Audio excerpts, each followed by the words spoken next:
Hi everyone and welcome. I hope everyone is well and ready for today's webinar. Today, Giles Garnett, the Head of Professional Services, will show you how to get started with LinkedIn automation and Dux Soup Part 2. Head of Customer Support, Gentare Kuzminskaite, will be running the live chat, that's me. And at the end of the webinar, we will have Q&A with Giles. Thank you and back to you, Giles. Fantastic, thank you, and hello, good morning, good afternoon, or good evening to you wherever you may be in the world.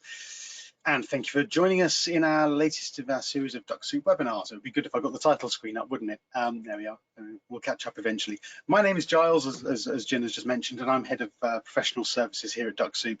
And Jin is our Head of Customer Support. Today we're doing part 2 of a 2-part series of getting started with LinkedIn automation and Dux Soup. The first part was a couple of weeks ago, and we'll build on what we talked about last time to help you with this sort of introductory series of webinars. So while I'm presenting, as always, and talking, please raise any questions you have in the question box, and Jim will do her best to answer those that are applicable. Any that are appropriate, of course, I'll address as well at the end of the webinar, so do try and keep those questions on topic.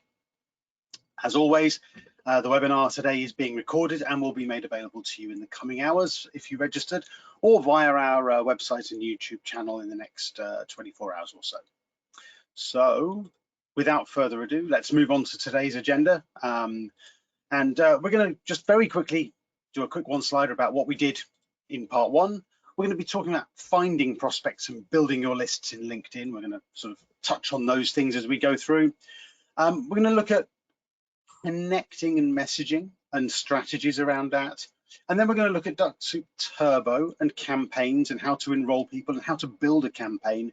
And then we're also going to look at the monitoring side of things. And then I've got a little bonus at the end. If you're still on the call, then I've got some top tips, which is I've gathered from all the experience I've gathered with doing calls with users and helping people and guiding people and doing consultations on lead generation. So that's coming right at the end. Very quickly though, for anyone who's visited our website recently, we've relaunched it. It's been updated and it contains all the same wealth of information as before, with links to all of our usual content. You'll just find that the feel and the style has been updated a little bit. So don't be too alarmed if you go on there and think, this looks different. It's the intention that it looks a little bit different. So that's been relaunched in the last few days. So we hope you like it. So on to what we did 2 weeks ago. Getting started with Dux Soup and LinkedIn automation part 1. We covered what is LinkedIn automation. We covered that in a bit of detail and explained, especially for people who are new to it, can be quite intimidating. We talked about the different LinkedIn versions, the regular LinkedIn, the Sales Navigator, Recruiter, the absolute importance of updating your profile, why that's important, the difference between Dux Soup Starter, Pro, and Turbo. And we covered some of the basic features and safety functions that are there in Dux Soup and why it's been designed the way it has. So hopefully that was good. You can go to our website or the YouTube channel. The links are all available on our website, so you can watch it back in glorious Technicolor if you would like to. And yeah, hopefully there's information in there, which if you weren't here last time, you can now build on that to help you go that little bit further. Today I'm going to do a few slides and a bit of a demo, try and mix it up a little bit and keep things moving. Right, so as you're all aware, we'll assume you've seen last week's 2 weeks ago webinar. So we've seen part 1. We know what all of these things are, what the terminology is. So Dux Soup will run against certain pages in the LinkedIn environment. So the extension sits in Chrome waiting to identify certain pages that it can run your chosen automation against. And you can spot an appropriate page by when the Dux Soup icon in the top right-hand corner of your screen in the extension part there turns green and says at your service. And here are some of the lists that Dux Soup can run against. So what sort of lists can we run Dux Soup against? This is not an exhaustive list. This was just a list of things that I was going through earlier. We've also got a blog post, which is at the bottom there, which relates to all of this and how you can use LinkedIn lists with Dux Soup. So we've got, obviously, a search result. We've got the list of post reactions, the lead lists in Sales Navigator, a project in Recruiter, page followers, employees, alumni, the people who viewed your profile or group members, and you can even create your own custom CSV files to upload into Dux Soup to run that against, run your actions against. So you've got a whole raft of options here. This is all about building your list of prospects to make sure that you're finding the right personas. Yeah,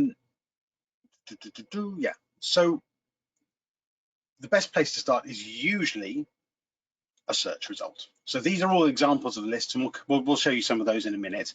But yeah, the best place to start is usually a search result. So make use of all the facilities that LinkedIn gives you to narrow down your search result as best you can. The quality of your leads will only ever be as good as the lists that you run your activities against. Make use of the Boolean search terms. If you don't know what I'm talking about with regards to Boolean search terms, that's the and the not and the or that you see there on the screen there. You can include and exclude specific words in your searches. Make use of those to really narrow down your search. You've also got some Dux Soup skipping options to help you refine even further. Now, this is all relating to, you know, a couple of years back when you could send out thousands of connections a week, or at least hundreds a day anyway, and rely on, you know, a low percentage of responses. You'd still get pretty good numbers. We advise you to put more effort in up front now in order to make sure that you get better quality leads and therefore a better response rate. Now, again, at the bottom there, you'll see a link to a blog post, which I think Jin will be able to make available if you ask on the questions. It's all available on our website, of course, and we've got there a search and filtering masterclass. It's a blog post, but there was originally a webinar as well relating to that, which we update regularly. So there's lots of information about that there. What I'm going to do now is very quickly, we'll jump out of the slides and we'll just show you some examples here. So we talk about, for example, a Boolean search. So here I have got, I'm going to zoom in a little bit so that everyone can see it. So I've done here, very quick and dirty, web and developer or designer. So I've now just looked at second degree connections here in the Netherlands. So if I just did, if I got rid of that and I said, oh, there we go. If I got rid of the or designer, because that's going to expand my search. If I now got rid of that and say web and developer, we should now find we've got a smaller result because I've taken out the designers now. So we can specifically find people with certain keywords in their search. This works in regular LinkedIn, it works in Sales Navigator, and it works in Recruiter, the Boolean search terms. We talked about the other lists that you can use in LinkedIn as well. So we'll just very quickly show you a couple of those here while I'm here. So people who've reacted to a post. So here, 33 people have reacted to this post here. I can run my Dux Soup activity against this list here. In a second, we'll see the Dux Soup will pop up and say at your service. There we go, exactly on cue. You don't like it when that happens. I can now get my Dux Soup activity, my chosen activity, against this list here. Similarly, if I go to a company page, so if I go to just a company page here, we go to the people section of that company. There we go.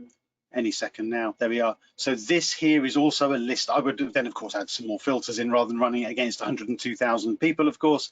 But what we'll see in a second is the Dux Soup icon will once again, there we are, right on cue, at your service. So I can now run Dux Soup against this list. A couple of other examples, people who've viewed your profile. So if I go to the who's viewed your profile page, this list of people here, I can run Dux Soup against this list of people. It'll pop up again. Page followers, if you're an admin for a company page, for example, you've got the list of page followers, you can run Dux Soup against that. There's a whole raft of different ones. And similarly in Sales Navigator, if, for example, you've got a lead list. This to load, there we go, we've got a lead list here, for example. Dux Soup can run against this lead list or indeed a search result. And you've got a wealth of searching and filtering options within Sales Navigator, which really does open up a wealth of possibilities. Do more work up front to narrow down your list. Sending out 100 requests to high quality leads is much, much more preferable to sending out 500 requests to leads. Make sure you are really, really putting that effort in up front to make sure you're getting quality leads. Okay, let's go back to the slides. There we go. Done that slide already. Okay, so now that you've defined your list, you need to decide on your strategy. And there are lots of options available within Dux Soup. The most common one, of course, used is the basic sending of a connection request. So when it comes to building your connection request, take time to compose your message. Follow the basic rules. And we've got a whole raft of blog posts and guest speakers who've talked about this. Some of the things that I've taken away from a lot of the content that I've looked at over the years, think about how you would feel to receive the message that you've sent to someone. Sometimes it can help just to read it out loud. And does it sound natural or does it sound really, really fake? Build your messaging around how you found your targets, related to your site search criteria or how you've generated your list. And always, if it's available, make use of the personalization that we've got. So the _FN_ to pull out the first name of the prospect. It gives that genuine feel to the message. And it really does help to build those sort of connections with people. Yeah, so make sure that you link that message to how you found the people. It builds empathy. It really does. And you know, I've so many times I've seen so many bad messages, unfortunately, over the years, that you know you can really genuinely spot those people who've made a little bit of an effort there to make sure that you're getting the right information across. Please excuse the noise in the background. There are some builders next door, if you can hear that. Let's have a look. What are we going to do next? So now we're going to talk about campaigns in Dux Soup, Dux Soup Turbo, and what the possibilities here are to truly maximize the possibilities of Dux Soup with LinkedIn. Now, you can use the Dux Dash to create, edit, and monitor your campaigns. And the great thing about Turbo and Dux Soup is that you can build as many campaigns as you like. You can build literally dozens of them. And every campaign now has up to 12 touch points in a campaign, with a delay of up to 999 days. Previously, it was a little bit more limited, and we've now got a little bit more variation in what you can put into a campaign. A campaign used to be just follow-up messages. Now, you can include a follow-up message, you can include auto visits, and you can even include endorsement activities, so skills endorsement. And we'll show you how to use the enrollment option from your list to get your prospects into your campaign. Some advice about how to construct a campaign. This is really useful as well. So build again your campaign relative to how you found your prospects. And write messaging that's respectful and appropriate. Don't be direct and spammy. And you know, again, read your messages out loud, because it does make a difference. I see this all the time. Do not bombard prospects with messages in quick succession. There's nothing more off-putting than accepting a connection request for someone, and then within the next week you've got 4 messages from them with a great long spiel about, you know, as somebody called it once, I think one of our guest speakers previously called it the value vomit. You accept a connection request, within an hour you've got a 3,000 character essay from someone. There's nothing more likely to turn people off or make people think it's a sales tactic than that kind of behavior. Give your campaigns time to give your prospects time to breathe. You know, give them time to read, reflect, and react. That's, you know, ultimately you want them to visit your profile and respond and engage with you. So pose open questions.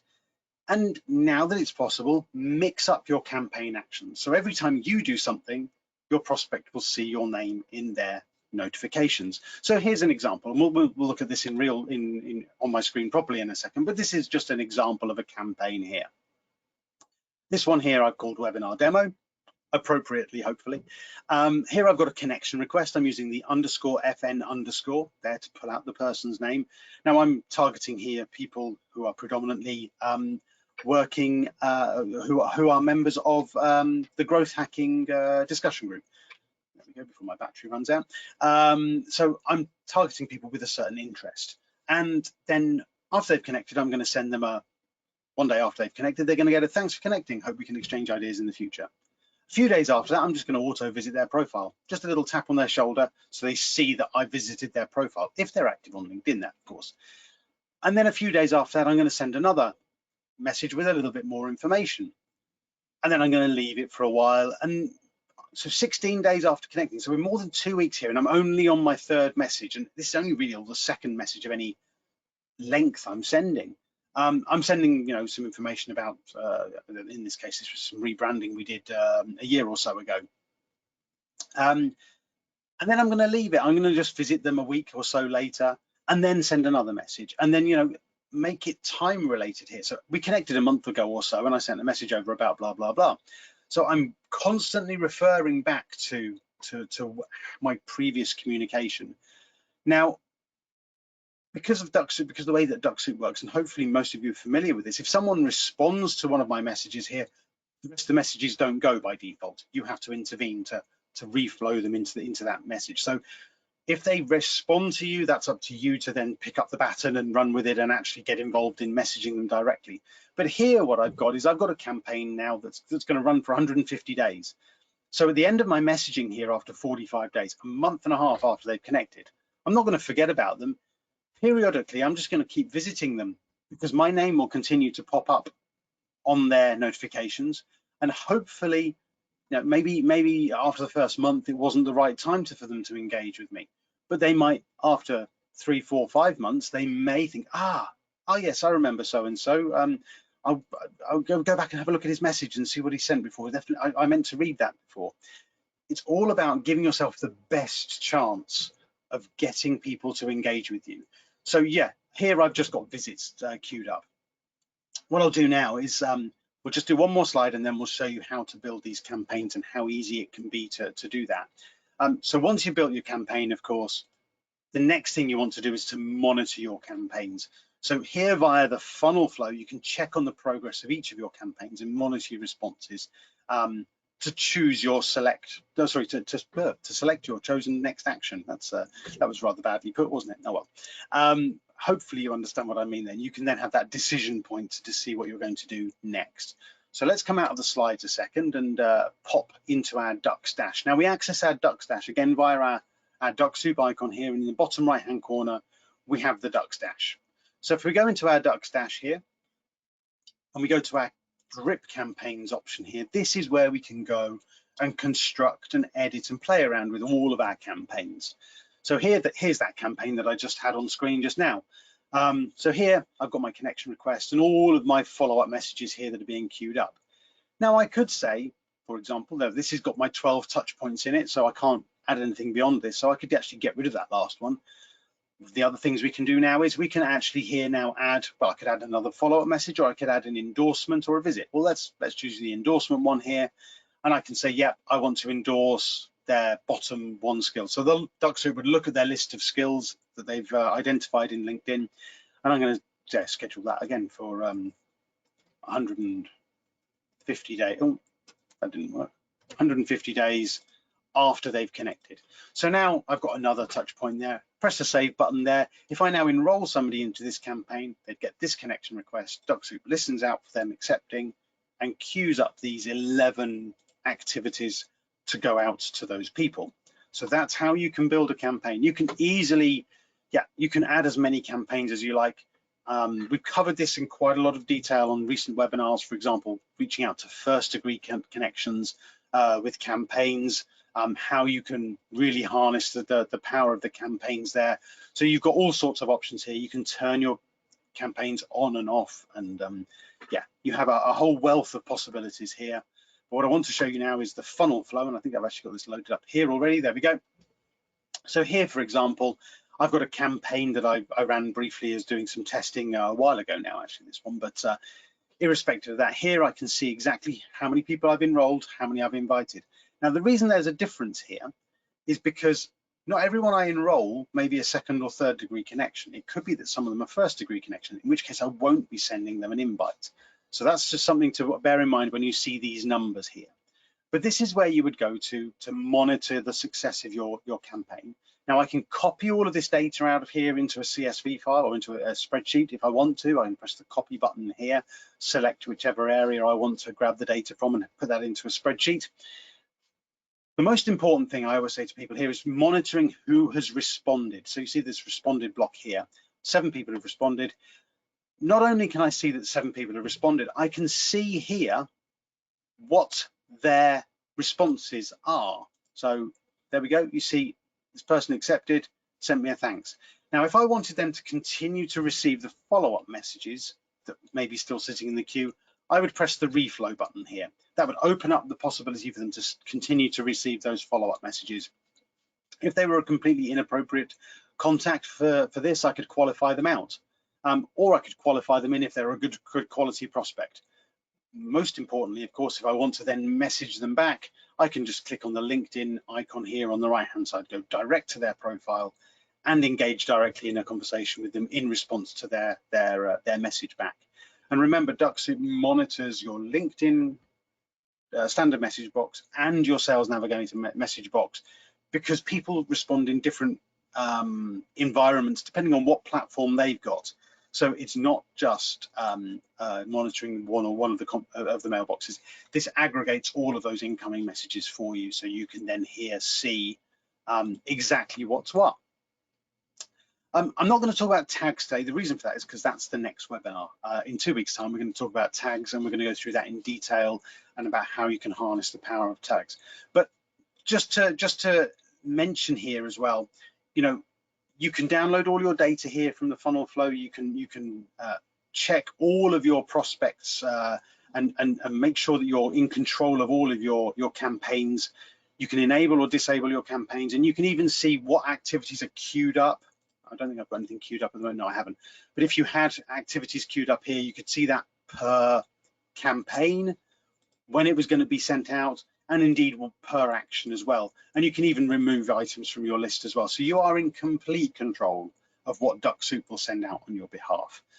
Also, similarly, you can see under the activity log what Dux Soup has done on your behalf, and again, break it down by campaign or by action or whatever. So you've always got that visibility as to what has happened on your account in the past. So that's the campaigns. How we get people into a campaign, let's just touch on that very briefly. We go to our list, our chosen list. Remember, we go back to the beginning, our search result or our list that we found from within our list. So say if we take this as an example, I would click on my Dux Soup icon. I've got Dux Soup Turbo, I would press the Enroll Profiles button here, and then I would select whichever campaign I want to bulk enroll people into from my drop-down box here, and then I would select how many people I would like to enroll. We touched on daily and weekly limits last time, so hopefully you remember that. You control how many invites you send out per day. So if, for example, you're just starting out with lead generation and automation, you maybe want to starting at sort of 25 invites per day. So I would only be looking to batch enroll maybe 2 or 3 days worth at once, because you might want to pivot and you want to see how things are going. So always think about that as well. And remember, you can never enroll somebody into the same campaign twice. So if I had a longer list here of maybe 200 people and I wanted to enroll 50, it would enroll the first 50 that it found that had not been enrolled into that campaign before. So that's how you would run that. If you're in a search result, and I'll just do this very quickly, let's just go to this search result here. If you're running from a search result in regular LinkedIn and Sales Navigator, as well as having that bulk enroll option, you also have, if we just wait a second, when the widget appears, it will pop up in a second. It's not quite on cue now, it's going to run a bit slowly. There we go.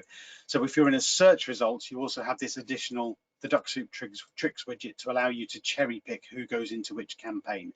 Now, what you'll notice here that some of my campaigns are grayed out. So the default one, the growth hacking, blah, blah, blah, they're grayed out at the moment. Reason for that is very simple. In case anybody's been paying close attention, we go back to our Dux dash here. Let's go back to our drip campaigns here. Those campaigns are currently turned off. So these top 4 here are currently turned off, which is why here I can't actually select them. I've turned off those campaigns for the time being. So you have that safeguard there as well. Cool. Right. Let's go back to the slides and just cover the last couple of items here before we get to the questions. So I've been doing a lot of lead generation over the last few years, a lot of activities with people, in conjunction with people, and I've seen many different flavors of approaches and covering all sorts of different industries, different cultures, different parts of the world. And these are this is a real summary of my top tips that I think will be of use to you. Always run against well-filtered lists. Whatever the activity, take time to select your list. Make sure it's valid and appropriate to what you're doing. Use different strategies. Visit profiles. Use in-mails, campaigns. Don't just have a single strategy, but use different strategies as well. Take time over building your campaign content and build good messaging. I mean, that's basics, I know, and I've just realized there's one I've missed off here as well, which I'll mention in a second. Run multiple campaigns in parallel to see what works best. So how to do A/B testing, see what's working best for you. Be a good LinkedIn citizen. I know some people sometimes forget this. They just want to connect with people. Actually be part of the community, contribute, comment, like things, be a member of a group, be members of groups, you know, those sorts of things. You know, don't just use it as a spamming tool, because that will restrict what you can do on LinkedIn. If you're out of invites, because everyone gets out of invites at some point, that's okay. You can still visit profiles, make use of that facility. Build repeatable processes so you can measure effectiveness. If you've not got a repeatable process and it's just random, you'll never know. You'll never be able to quantify the effectiveness and make it measurable.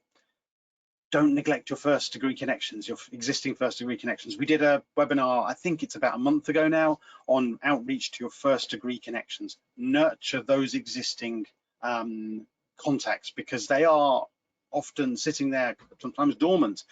Make use of that and integrate with your CRM to get your LinkedIn data where you want it. With Dux Soup Turbo, you have that possibility. We've got direct integrations with SharpSpring, with HubSpot, and with Pipedrive.